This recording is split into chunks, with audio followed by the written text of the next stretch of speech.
تمہارے والد پہلے تو چند لمحے سوچتے رہے، پھر ان کے والدین کو مخاطب کر کے کہا، ہو سکتا ہے کہ میری بات آپ کو بری لگے، الحمدللہ میں مسلمان ہوں، میری خواہش ہے کہ آپ لوگ اسلام قبول کر لیں اور آپ اپنی اس بچی کو میرے نکاح میں دے دیں۔ پہلے اس کی حفاظت اللہ اور رسول کے حوالے، اس کے بعد میری ذمہ داری ہوگی۔ چند لمحے تو وہ یوں سن ہو گئے جیسے انہیں سانپ سونگھ گیا ہو۔ پھر اس لڑکی کی والدہ کہنے لگیں، اس طرح تو تلواق کو اور بھی اپنا دشمن بنا لیں گے۔ خدا جب کسی کی حفاظت کرتا ہے تو 1000 تلواق بھی کچھ نہیں ہے، لیکن ہم تو اس مذہب کے بارے میں کچھ بھی نہیں جانتے ہیں۔ جب آپ اسلام قبول کر لیں گے تو ساری باتیں خود بخود روز روشن کی طرح آپ پر عیاں ہونے لگیں گی۔ قصہ المختصر یہ کہ تمہارے والد نے اس لڑکی جس کا سابقہ نام سنگیتا تھا اس سے نکاح کر لیا اور اس کا نام درخشاں رکھ دیا گیا۔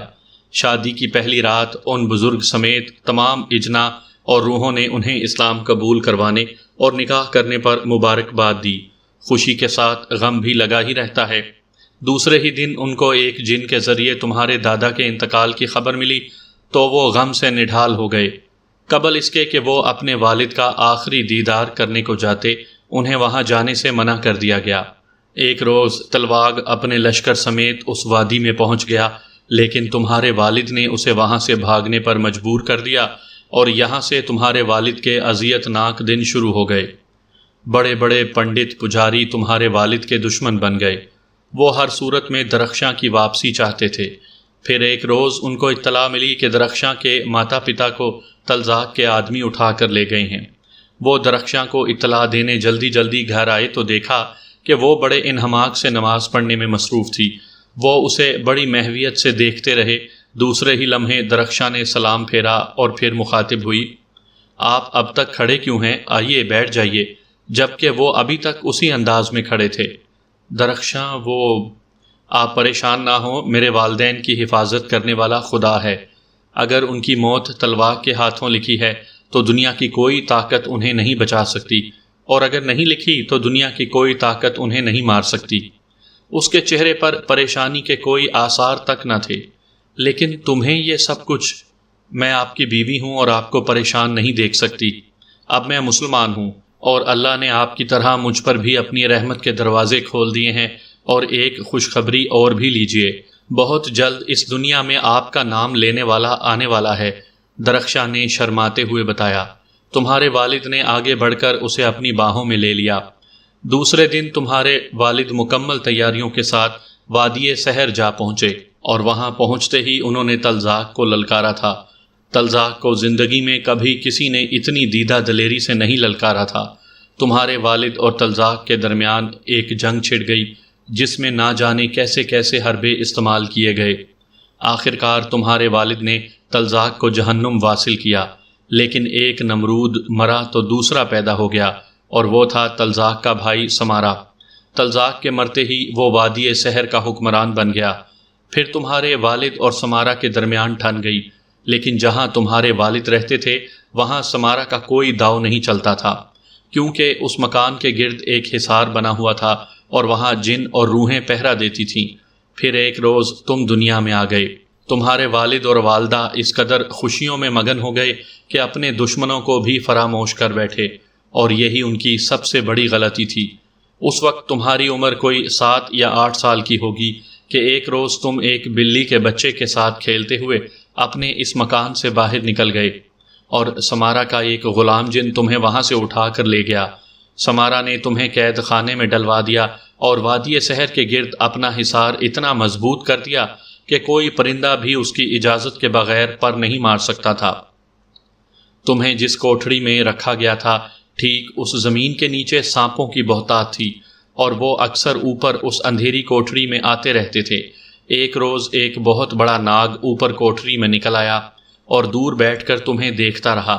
پھر نہ جانے کیوں اس کو تمہاری حالت پر رحم آ گیا، مگر پھر اچانک تمہاری نظر اس ناگ پر پڑ گئی اور تم خوف سے چیخ پڑے، اور وہ ناگ تیزی سے اپنی جگہ سے غائب ہو گیا۔ اس ناگ کی عمر پوری 100 سال ہونے میں کچھ دن باقی تھے۔ چند دن گزرنے کے بعد تم نے ایک بار پھر اس ناگ کو دیکھا۔ قبل اس کے کہ تم چیختے، وہ ناگ اچانک ایک خوبصورت نوجوان کی شکل میں تمہارے سامنے آ گیا۔ جب تم نے یہ منظر دیکھا تو خوف سے چیخنے کی کوشش کی مگر چیخ نہیں سکے۔ پھر وہ تم سے کہنے لگا، ڈرو مت بیٹا، میں تمہارا دوست ہوں۔ ابھی وہ نوجوان تمہیں تسلی دے ہی رہا تھا کہ اچانک ایک اور خوبصورت سا نوجوان کوٹھڑی میں ظاہر ہو گیا۔ اب دونوں نوجوان ایک دوسرے کی آنکھوں میں آنکھیں ڈالے کھڑے تھے۔ اچھا تو تم ایک ناگ ہو؟ نئے آنے والے نوجوان نے ناگ سے مخاطب ہو کر کہا۔ لیکن تم؟ میں ایک جن ہوں اور ان کے والد کا غلام ہوں۔ کیا ان کے والد نے آپ کو قید کیا ہوا ہے؟ اس ناگ نے جن سے مخاطب ہو کر کہا۔ نہیں، ہم اپنی مرضی سے ان کے غلام ہیں، اور صرف میں ہی نہیں، میرے جیسے کئی جن رات دن ان کے خدمت کرتے رہتے ہیں۔ کیا واقعی تم سچ کہہ رہے ہو؟ ہاں نوجوان، اگر یقین نہ ہو تو چل کر دیکھ لو۔ ہاں، میں ایسی ہستی سے ضرور ملنا چاہوں گا۔ چلو پھر۔ وہ دونوں ایک دوسرے کا ہاتھ پکڑ کر کھڑے ہو گئے اور دوسرے ہاتھ سے اس جن نے ہاتھ پکڑ کر تمہیں آنکھیں بند کرنے کے لیے کہا۔ دوسرے ہی لمحے ناگ نے اور تم نے دونوں نے جھٹکا محسوس کیا، اور صرف 1-1.5 منٹ بعد تم دونوں اپنی رہائش گاہ پر تھے۔ تمہارے والد نے اس ناگ کا شکریہ ادا کیا، مگر وہ ناگ تمہارے والد کی باتوں سے اس قدر متاثر ہوا کہ اس نے وہاں سے جانے سے انکار کر دیا، اور پھر تمہارے والد نے اسے تمہاری حفاظت کے لیے رکھ دیا۔ اب تم ڈرنے کے بجائے اکثر اس سے کھیلتے، کبھی وہ سانپ بن جاتا تھا، کبھی وہ باز بن جاتا تھا، اور میں اکثر اس سے ایک خوبصورت سا کبوتر بننے کی فرمائش کیا کرتا تھا، اور وہ فوراً میری اس خواہش پر عمل کرتا، اور مجھے خوش دیکھ کر وہ بہت خوش ہوتا، اور مجھے اکثر اپنے دوستوں سانپوں کے پاس کھیلنے لے جایا کرتا تھا۔ میں اس کی بات درمیان سے کاٹ کر اس کو وہ باتیں بتانے لگا جو کہ مجھے یاد آتی جا رہی تھیں۔ وہ تیزی سے اٹھ کر میرے قریب آ گیا۔ شہریار، مگر میں پیچھے ہٹ گیا۔ او بابا، سوری شہریار، اور میں آگے بڑھ کر اس کے گلے لگ گیا، اور ہم دونوں کی آنکھوں سے آنسو رواں ہو گئے۔ یہ خوشی کے آنسو تھے جو کہ ہم دونوں کی آنکھوں سے بہہ رہے تھے۔ جب یہ جذباتی لمحات گزرے، ہم دونوں کے آنسو تھمے تو وہ کہنے لگا، اب تو تمہیں سب یاد آ گیا نا؟ تب مجھے لگا کہ میرے ذہن سے پردہ اٹھتا جا رہا ہے۔ مجھے ایک ایک بات یاد آتی جا رہی تھی۔ جب وہ جن مجھے والد کے پاس چھوڑ کر چلا گیا تو میرے والد اور والدہ اب مجھے کسی قیمت پر اپنے آپ سے جدا کرنے کو تیار نہ تھے۔ ہر وقت میری حفاظت پر کوئی نہ کوئی مامور ہوتا۔ مجھے اپنے ماں باپ سے بے پناہ محبت تھی۔ میرے والد اس آبادی میں میاں صاحب کے نام سے مشہور تھے۔ ایک دن والد نے مجھے اپنے حجرے میں بلایا اور میرے آگے ایک گلاس پانی کا رکھ دیا۔ بیٹا، یہ پانی پی لو، اس میں ایسی تاثیر ہے کہ زندگی بھر کوئی جادو وغیرہ تم پر اثر نہیں کرے گا، لیکن اس وقت تک جب تک کہ اپنے نفس پر قابو رکھو گے اور شیطان کے کسی جال میں نہیں آؤ گے۔ تم ایک مسلمان باپ کے بیٹے ہو۔ مجھے امید ہے کہ میری باتیں تمہاری سمجھ میں آ گئی ہوں گی۔ میں نے پانی پی لیا اور اٹھ کر حجرے سے باہر نکل گیا۔ بچپن گزر گیا اور میں بھی 18 سال کا ایک نوجوان بن گیا۔ میری اور میرے دوست ناگ کی دوستی یوں ہی برقرار تھی۔ ایک دن میں اور میرا دوست ناگ، جس کا نام وکرم تھا، ہم دونوں بیٹھے باتیں کر رہے تھے کہ میری والدہ نے مجھے بلا بھیجا۔ میں حاضر ہو گیا۔ آؤ بیٹا، آؤ بیٹھو۔ میں ان کے قریب جا کر ان کے پاس بیٹھ گیا۔ امی جان، آپ نے مجھے بلوایا؟ ہاں بیٹا، تم سے ایک ضروری کام تھا، انہوں نے پیار سے میرے سر پر ہاتھ رکھتے ہوئے کہا۔ امی جان، آپ حکم کریں۔ اب تم ماشاءاللہ سے جوان ہو گئے ہو، لہٰذا اب جہاں ظلم ہوتے دیکھو اسے مٹا دو۔ امی جان، آپ کا حکم سر آنکھوں پر، لیکن میں آپ کی بات نہیں سمجھ سکا ہوں۔ بیٹا، یہاں سے چند کوس دور وادی سحر ہے۔ وادی کا حکمران سمارا ایک ظالم اور جابر حکمران ہے۔ اس کی وادی میں اپنے مذہب والے اس کے ظلم و ستم سے بہت تنگ ہیں۔ اس وادی میں ایک مسلمان گھرانہ آباد ہے۔ اب تک اس وادی میں ان لوگوں کے بارے میں کوئی نہیں جانتا تھا کہ وہ مسلمان ہیں، مگر کچھ دن پہلے کسی طرح سمارا کو اس کی خبر ہو گئی اور اس نے ان لوگوں پر ظلم کے پہاڑ توڑ دیے، اور اب تمہیں اس مسلمان گھرانے کو سمارا کے ظلم و ستم سے نجات دلانی ہے۔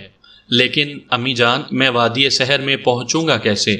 اس سلسلے میں تم اپنے بابا سے مدد لو، اور یاد رکھو کل تمہیں اس سفر پر روانہ ہونا ہے۔ میں ماں سے مل کر بابا کے حجرے میں جا پہنچا اور امی جان کی تمام باتیں بتانے کے بعد ان سے مدد کی درخواست کی۔ پہلے تو چند لمحے وہ سوچتے رہے، پھر ایک تعویذ میرے بازو پر باندھ دیا اور کہنے لگے کہ کل اپنے سفر پر روانہ ہو جانا، خدا تمہارا نگہبان ہو۔ میں انہیں سلام کرتا ہوا باہر نکل آیا تو سب سے پہلے میرا ٹکراؤ وکرم سے ہوا۔ میں نے اس کو ساری بات بتائی تو وہ بھی میرے ساتھ جانے کے لیے تیار ہو گیا۔ ہم 2 دن کا سفر طے کر کے وادی سحر آ پہنچے۔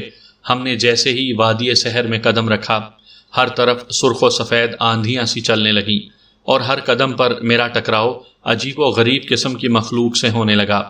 کئی ایک تو مجھے چھوتے ہی چیختی ہوئی بھاگ کھڑی ہوئیں۔ میں بھی ہمت اور حوصلے سے چلتا ہوا سمارا کے محل کے قریب جا پہنچا۔ وکرم ناگ بنا میرے گلے میں جھول رہا تھا۔ سمارا باہر نکل، دیکھ تیری موت تیرے سر پر آ گئی ہے۔ میں نے آواز لگائی اور وہ اپنے محل سے باہر نکل آیا۔ مجھے دیکھتے ہی وہ یوں کہے لگانے لگا جیسے اس کے سامنے کوئی نادان بچہ کھڑا ہو۔ تو سمارا سے جنگ کرنے آیا ہے؟ تو نہیں جانتا سمارا کس چیز کا نام ہے، اور وہ تیرا باپ کون سے سوراخ میں چھپ کر بیٹھ گیا۔ اس کو جا کر کہہ کہ سمارا بچوں کو منہ نہیں لگاتا ہے۔ اگر ہمت ہے تو خود آ اور پھر سمارا کی طاقت دیکھ۔ سمارا تجھے اپنی طاقت پر اتنا ہی گھمنڈ ہے تو پہلے اس بچے سے تو 2 ہاتھ کر کے دیکھ لے۔ وہ بڑے آرام سے چلتا ہوا میرے سامنے آ کر کھڑا ہو گیا۔ لگتا ہے تیرے باپ کو سبق سکھانے کے لیے تیرا تھوڑا سا لہو بہانا ہی پڑے گا۔ اس کے بعد اس کا ایک زوردار تھپڑ میرے منہ پر پڑا۔ میں کئی قدم دور جا گرا، لیکن گرتے ہی فوراً اٹھ کر کھڑا ہو گیا۔ اب کی بار میرا تھپڑ سمارا کے منہ پر پڑا اور ساری وادی والوں نے دیکھا کہ ایک 18 سالہ بچے کے ہاتھ میں کتنی طاقت تھی۔ سمارا میرا تھپڑ کھاتے ہی کئی فٹ دور جا گرا۔ اس کی آنکھیں حیرت سے پھٹتی چلی گئیں۔ اسے شاید اب تک یقین نہیں آ رہا تھا کہ یہ تھپڑ میں نے مارا ہے۔ اے وادی کے لوگوں، گواہ رہنا اور دیکھنا میں اس کا کیا حشر کرتا ہوں۔ میں نے آواز لگائی۔ اس دوران سمارا پھر میری طرف بڑھا، لیکن قبل اس کے کہ وہ مجھ تک پہنچتا ایک اور زناٹے دار تھپڑ اس کے منہ پر پڑا۔ میں نے اور ساری وادی نے پلٹ کر دیکھا، سامنے ہی میرے والد کھڑے تھے۔ سمارا، تیرے لیے میرا یہ بیٹا ہی کافی تھا، مگر تو نے مجھے چھپنے کا طعنہ دیا تو مجبوراً مجھے اپنے گھر سے نکل کر آنا پڑا۔ اس کے بعد میرے والد اور سمارا کے درمیان ایک ناقابل فراموش جنگ ہوئی، اور پھر نہ جانے کس طرح سے وہ سمارا وہاں سے فرار ہونے میں کامیاب ہو گیا۔ ساری وادی میرے والد کے آگے جھک گئی، مگر انہوں نے سب کو ڈانٹ دیا اور پھر ان سے کہنے لگے، اگر جھکنا ہے تو اس ذات باری تعالیٰ کے آگے جھکو جس کے آگے ساری کائنات جھکتی ہے۔ پھر کافی دیر تک وہ ان کو سچی باتوں اور راہ حق پر چلنے کا سبق دیتے رہے۔ پھر آخر میں ان لوگوں سے کہنے لگے کہ اپنے میں سے کسی ایسے شخص کو تلاش کرو جو کہ انصاف پسند ہو اور تم لوگوں کے لیے مخلص ہو، اسے یہاں کا حکمران بنا دو تاکہ تم لوگ امن اور سکون سے رہ سکو۔ یہ کہہ کر میرے والد جانے لگے، مگر ان میں سے چند ایک لوگوں نے میرے والد کو روک لیا اور ان سے التجا کرنے لگے کہ ہمیں آپ جیسے کسی انصاف پسند حکمران کی ضرورت ہے، اور ہم سب یہی چاہتے ہیں کہ آپ یہاں پر ہی رہیے اور ملک کے حکمران بنیے۔ اور پھر آخر انہیں مجبوراً یہ بات ماننی پڑی۔ میرے والد وادی سحر کے ایک انصاف پسند حکمران بن گئے۔ وادی سحر کے لوگ بھی بہت خوش تھے۔ 2 سال یوں پلک جھپکتے گزر گئے کہ پتہ ہی نہ چلا۔ ایک روز اچانک سمارا وادی سحر میں دوبارہ آ گیا، لیکن اس بار وہ اکیلا نہ تھا۔ اس کے ساتھ 2 بہت بڑے پنڈت تھے۔ ان دونوں کی ہیبت اس قدر تھی کہ اگر انسان انہیں دن میں بھی ایک بار دیکھ لے تو رات کو اسے نیند نہ آئے۔ سب سے پہلے میری نظر اس پر پڑی تھی۔ سمارا، رک جا، ورنہ پہلے سے بھی زیادہ عبرتناک انجام ہوگا تیرا۔ میں اس کے سامنے تن کر کھڑا ہو گیا۔ جا کے اپنے باپ سے کہہ دے کہ اس وادی کا اصل حکمران واپس آ گیا ہے اور اپنے ساتھ اس کی موت بھی لایا ہے۔ اس نے تمسخرانہ لہجے میں کہا۔ اپنے والد کے متعلق اس کی یہ بیہودہ بکواس سن کر میں آپے سے باہر ہو گیا اور تیزی سے اس کی طرف بڑھا، لیکن اس سے پہلے ہی اس کے ساتھ موجود پنڈت نے اپنا ہاتھ بڑھا کر مجھے گردن سے پکڑ لیا اور کئی فٹ زمین سے اوپر اٹھا لیا۔ میں نے اس کی گرفت سے نکلنے کے لیے بہت ہاتھ پاؤں مارے، مگر مجھے کوئی کامیابی حاصل نہ ہوئی۔ میرے دوست وکرم نے اس سے مجھے بچانے کے لیے تیزی سے اس کے ہاتھ پر ڈس لیا، مگر وہ مردود نہ جانے کس مٹی کا بنا ہوا تھا کہ اس نے ہاتھ بڑھا کر وکرم کو بھی پکڑ لیا، اور وہ تینوں ہم دونوں کو لیے تیزی کے ساتھ وادی سحر سے باہر نکل آئے۔ وہاں لا کر مجھے انہوں نے ایک بہت بڑے مندر کے تہہ خانے میں بند کر دیا۔ نہ جانے کتنے دن ایسے ہی گزر گئے، مجھے باہر کے حالات کا کوئی علم نہیں تھا۔ پھر ایک روز مجھے زنجیروں سے باندھ کر ان کی کالی ماتا کے سامنے لے جایا گیا۔ پھر مجھے وہاں لٹا کر وہ تینوں عجیب و غریب قسم کے چلے کاٹنے لگے۔ آہستہ آہستہ مجھے یوں لگنے لگا کہ جیسے میرے جسم سے روح نکلتی جا رہی ہو۔ میرا دماغ سوچنے سمجھنے کی صلاحیت کھوتا جا رہا تھا۔ پھر انہوں نے مجھے زنجیروں سے آزاد کر دیا اور مجھے لیے ایک بڑے قبرستان میں آ گئے اور مجھے ایک قبر میں لٹا دیا گیا۔ پھر ان میں سے ایک پنڈت کہنے لگا، سمارا، اب یہ سالوں تک اس قبر میں قید رہے گا۔ تمہیں ہر سال اپنے جسم کے کسی نہ کسی حصے کا خون اس قبر کو دینا ہوگا، اور جس سال تم یہ بھول جاؤ گے اس سال تمہاری زندگی کا آخری سال ہوگا، کیونکہ یہ آزاد ہوتے ہی تمہارے لیے موت کا پیغام بن جائے گا۔ اس کے بعد میری قبر پر مٹی ڈال کر بند کر دیا گیا اور چند لمحوں بعد ہی میرا دماغ تاریکیوں میں ڈوب گیا۔ مگر جب دوبارہ ہوش کی دنیا میں آیا تو میں اپنی یادداشت کھو بیٹھا تھا اور اب تک یہی سمجھتا رہا تھا کہ میں قبر کا بیٹا ہوں اور مجھے اسی قبر نے جنم دیا ہے۔ اب ساری حقیقت ایک شفاف آئینے کی طرح سے میرے سامنے آ گئی تھی۔ کن سوچوں میں گم ہو گئے ہو؟ نہیں، کچھ نہیں۔ دراصل میں اپنے ماں باپ کے بارے میں سوچ رہا تھا، پتہ نہیں وہ زندہ بھی ہیں یا کہ… میری آواز بھر آ گئی۔ خدا کرے کہ وہ زندہ ہوں، وکرم نے خلوص دل سے کہا۔ وکرم، یہ کون سی جگہ ہے اور یہاں سے وادی سحر کتنی دور ہے؟ یہ وہی جگہ ہے جہاں تمہارے والد نے پہلی بار رہائش اختیار کی تھی۔ وکرم، تمہیں میرے والد کے بچپن کے متعلق اتنی باتیں کہاں سے پتہ چلی تھیں؟ میں دماغ میں گھومتا ہوا سوال لبوں پر لے آیا۔ ایک روز خود تمہارے والد نے مجھے ساری باتیں بتائی تھیں۔ میں اس کا جواب سن کر مطمئن ہو گیا۔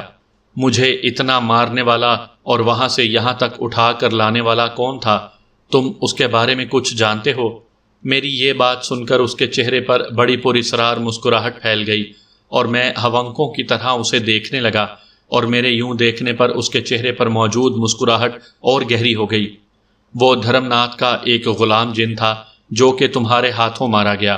دراصل میں خود بھی دیکھنا چاہتا تھا کہ تم میں اب بھی بہادری ہے یا نہیں، اس وجہ سے میں نے تمہارے اور دھرم ناتھ کے درمیان دخل اندازی نہیں کی، اور یہ جان کر خوشی ہوئی کہ تم اب بھی ایک بہادر انسان ہو۔ اچھا، تو میں نے جتنی بار بھی پھنکار سنی تھی وہ تم تھے، میں نے ہنستے ہوئے کہا۔ ہاں، تم نے دھرم ناتھ کو بہت ہی بے رحمانہ انداز میں موت کے گھاٹ اتار دیا تھا۔ وکرم، میرے ماں باپ زندہ ہیں یا نہیں اور کس حال میں ہیں؟ میں جلد سے جلد ان کو تلاش کرنا چاہتا ہوں۔ شیری، اس کے بارے میں تو وہ پنڈت یا سمارا ہی بتا سکتا ہے۔ تو پھر مجھے بتاؤ کہ ہم کس طرح سے وادی سحر تک پہنچیں گے؟ شیری، وادی سحر اب پہلے والی وادی نہیں رہی، بلکہ اب تو وہاں بہت سی تبدیلیاں واقع ہو گئی ہیں، اور اس وادی سحر میں داخل ہونا مشکل ہی نہیں بلکہ ناممکن بھی ہو چکا ہے۔ نہیں دوست، اس دنیا میں کوئی بھی کام ناممکن نہیں ہے، بس ذرا ہمت اور حوصلے کی ضرورت ہوتی ہے۔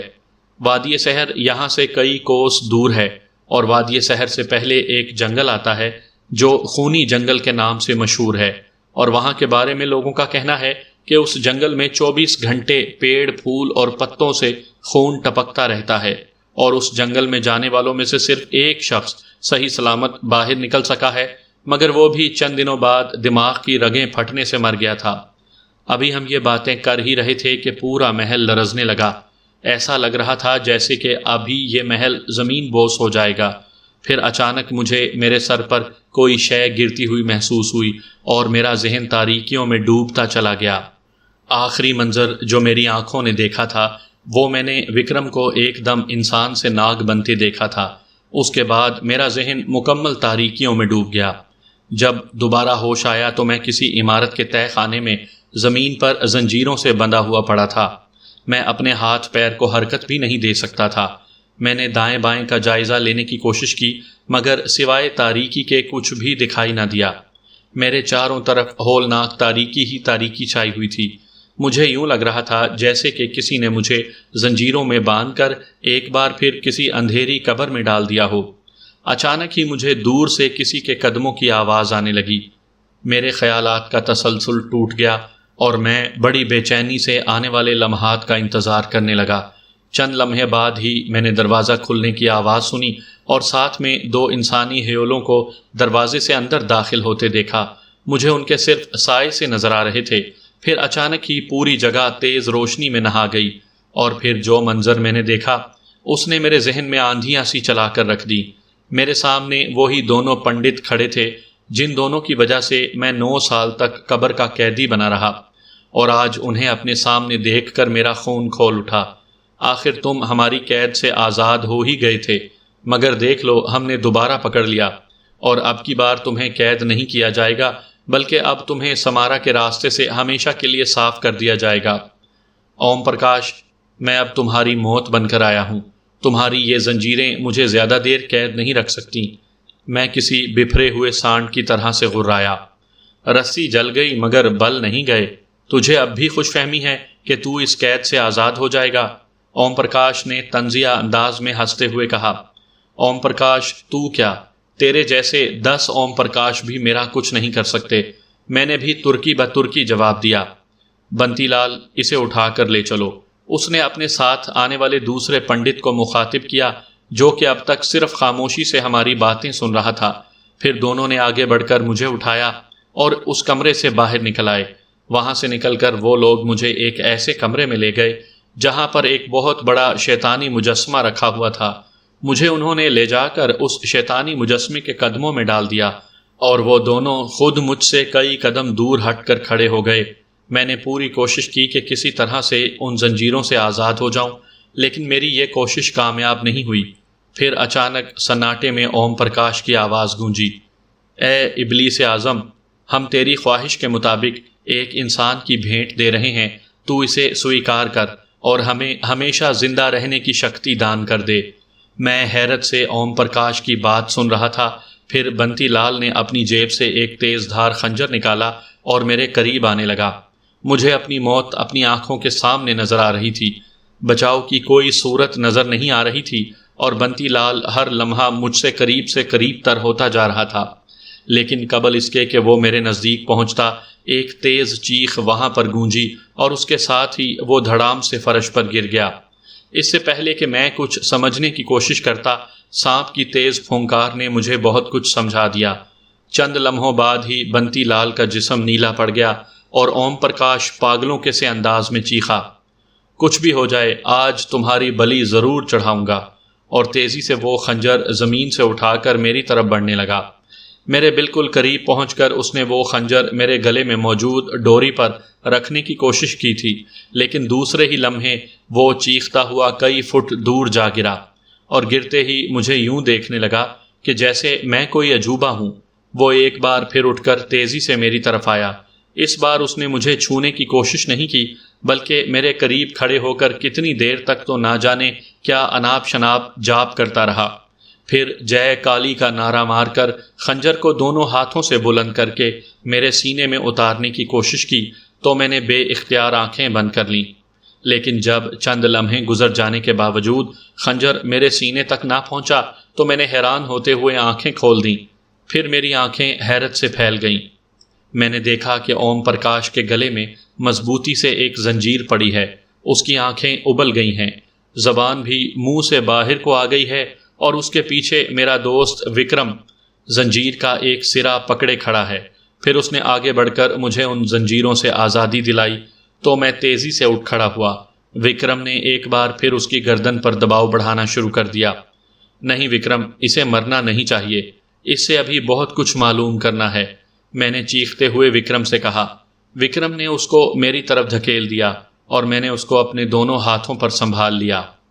اوم پرکاش، میں نے تم سے کہا تھا نا کہ اس بار میں تمہاری موت بن کر آیا ہوں، اور دیکھ لو تمہاری موت میرے ہاتھوں ہی میں لکھی ہے۔ میں نے اس کے گلے میں موجود زنجیر کو جھٹکے سے اپنی طرف کھینچ لیا تو وہ کسی کتے کی طرح کھنچتا ہوا میرے پاس آیا، مگر دوسرے ہی لمحے میری زوردار لات اس کے منہ پر پڑی تو وکرم کے قدموں میں جا گرا۔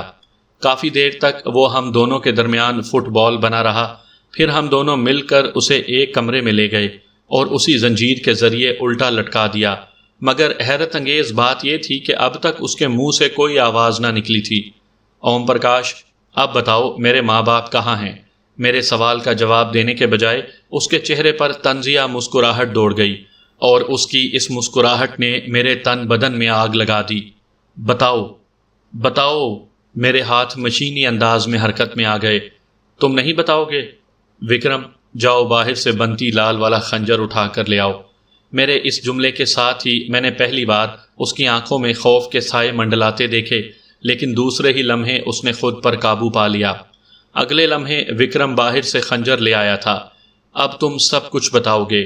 میں خنجر لے کر تیزی سے اوم پرکاش کی طرف بڑھا اور اس کے قریب پہنچتے ہی میں نے اپنی انگلیوں سے اس کے دائیں کان کی لو کو پکڑا اور اگلے لمحے اس کا دایاں کان میرے ہاتھوں میں تھا۔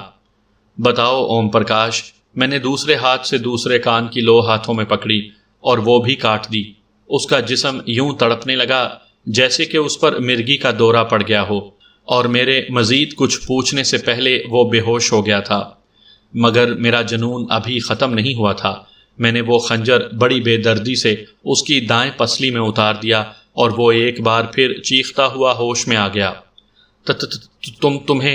تمہیں تمہارے خدا کا واسطہ مجھ پر رحم کرو، وہ بری طرح گڑ گڑانے لگا۔ تو نے مجھ پر یا میرے ماں باپ پر رحم کیا تھا؟ میں تمہیں تمہارے ماں باپ کے بارے میں بتاتا ہوں۔ اس کی زبان کسی ریکارڈ کیے ہوئے ٹیپ ریکارڈر کی طرح سے چل پڑی۔ تمہارے ماں باپ کو سمارا نے تابوتوں میں بند کر کے خونی جنگل کے ایک حصے میں دفن کیا ہوا ہے، مگر میں تمہیں اس بات کا یقین دلاتا ہوں کہ تمہارے ماں باپ زندہ ہیں، لیکن وہاں کی ہر چیز پر سمارا کی حکومت ہے۔ وہاں پر موجود پودے تک سمارا کے حکم کے غلام ہے۔ سمارا کی اجازت کے بغیر انسان کا داخل ہونا ناممکن ہے۔ میرے ماں باپ کی رہائی کی کیا صورت ہے؟ اگر تم ان دونوں میں سے کسی ایک تک پہنچ کر اس کو قابو کر لو تب تمہارے ماتا پتا کی رہائی ممکن ہے۔ دونوں کون؟ میں نے حیرانی سے پوچھا۔ ہاں، آج کل وہاں ایک اور پجاری بھی موجود ہے جس نے وہاں پر ایک لڑکی کو قید کیا ہوا ہے، اور وہ سمارا کے بچپن کا دوست راجا ارجن منگو ہے۔ راجا ارجن سنگھ اور لڑکی کا نام سن کر مجھے بے اختیار غزالہ یاد آ گئی۔ کیا تم اس لڑکی کے بارے میں کچھ جانتے ہو؟ صرف اتنا کہ راجا ارجن سنگھ نے اسے کچھ عرصہ پہلے قید کیا ہے۔ یہاں سے خونی جنگل تک پہنچنے کا راستہ کیا ہے؟ میں نے تیز دھار خنجر اس کے چہرے پر پھیرتے ہوئے پوچھا۔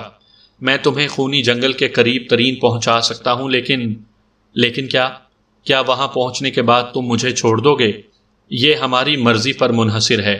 اگر تم نے صحیح طور پر تعاون کیا تو ہو سکتا ہے کہ ہم تمہیں زندہ چھوڑ دیں، اور دوسری صورت میں تم خود سمجھدار ہو۔ میں بھگوان کی سوگند کھاتا ہوں کہ تم سے کوئی دھوکہ نہیں کروں گا۔ چلو، میں نے آگے بڑھ کر اس کے پیر کھولے اور اسے نیچے اتارا۔ چلو اپنا حلیہ درست کرو، ہمیں آج ہی سفر پر روانہ ہونا ہے۔ تقریباً 15-20 منٹ کے بعد ہم لوگ خونی جنگل کی طرف روانہ ہو گئے۔ خونی جنگل تک پہنچنے تک ہم پر کیا کیا بیتی، اگر میں یہ بتانے بیٹھ گیا تو شاید میری داستان بہت طول پکڑ جائے گی۔ بہرحال ہم 3 دن کی جان توڑ مسافت کے بعد خونی جنگل کے بالکل قریب پہنچ گئے اور ایک جگہ اوم پرکاش رک گیا۔ بس اس سے آگے آپ کے ساتھ نہیں جاؤں گا۔ تم ہمارے ساتھ ہی جاؤ گے؟ میں نے غراتے ہوئے کہا۔ لیکن کچھ نہیں، میں نے اس کی بات درمیان میں ہی کاٹ دی۔ اور ایک بات اور سن لو کہ تم ہم دونوں سے آگے چلو گے۔ اوم پرکاش کا چہرہ خوف سے زرد ہو گیا تھا۔ اگر اس کو ذرا سا بھی موقع مل جاتا تو وہ وہاں سے بھاگ کھڑا ہوتا۔ میں نے آیت الکرسی کا ورد کیا اور خدا کا نام لے کر خونی جنگل میں قدم رکھ دیا۔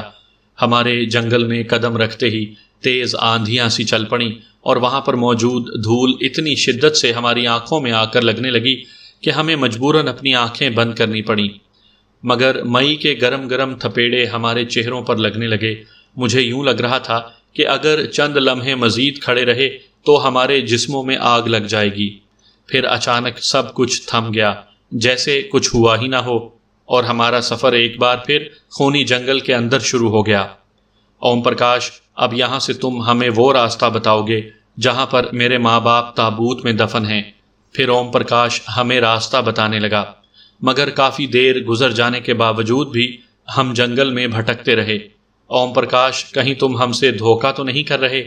لیکن قبل اس کے کہ وہ کوئی جواب دیتا، اچانک ہی نہ جانے کہاں سے عجیب سی بلائیں نکلنے لگیں، اور ان بلاؤں کے ہاتھ، منہ، پیروں سے تازہ سرخ خون ٹپک رہا تھا۔ اب جو میں نے دائیں بائیں نظریں دوڑائیں تو وہاں پر موجود پھول، پودے، پیڑ سرخ تھے اور ان سے خون بہہ رہا تھا، لیکن حیران کن بات یہ تھی کہ وہ خون زمین پر گرتے ہی پر اسرار طور پر غائب ہو جاتا۔ ان بلاؤں نے چاروں طرف سے ہم لوگوں کو گھیر لیا تھا اور تیزی سے ہماری طرف بڑھنے لگیں۔ ان بلاؤں کی کری چیخیں پورے جنگل میں گونج رہی تھیں۔ پھر سب سے پہلے اوم پرکاش ہی ان لوگوں کے ہاتھوں آ گیا۔